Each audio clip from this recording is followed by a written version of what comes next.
अस्सलाम वालेकुम सज्जनों ते बेलियो, कैसे हो सब दोस्त भाई? सब ठीक ठाक हो? खैरियत नाल हो? अपनी दुआवां दे विच याद रखिया करो। कदी गौर कीता कि तुहानूं इग्नोर क्यों किया जाता है? कीता जे गौर कदी?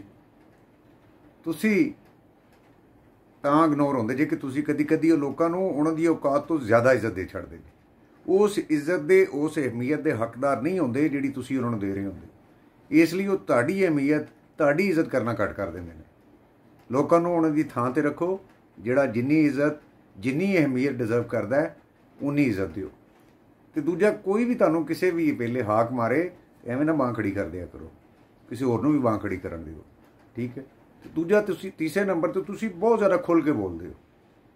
ज़रा इन्ना भी खुल के ना बोलिया करो, थोड़ा जिहा लिहाज करके, थोड़ा जिहा भरम रख के गल करिया करो। लोग इसलिए भी तुहानूं किसी दफ़ा अहमियत देना छड्ड दिंदे ने कि तुसी खुल के बोलते हो, बड़बोले हो, मूँह फाटो, तुसी कुछ भी कह देंदे हो बिला तड़क। तो मौका महल तो मौके की मुनासबत दे नाल गल करिया करो, जवाब दिया करो।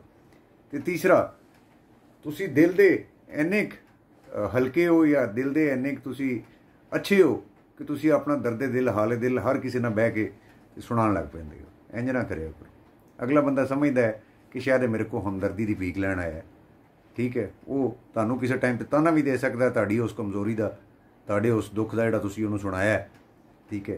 तो वो तुहाडा लोकां दे विच बह के मजाक भी उड़ा सकदा है। इसलिए ये चीज़ां तो इजतनाब करो। लोग तुहानूं इग्नोर करना भी छड्ड देणगे, तुहाडी अहमियत भी लोकां दी नज़रां दे विच वध जाएगी। अस्सलाम वालेकुम।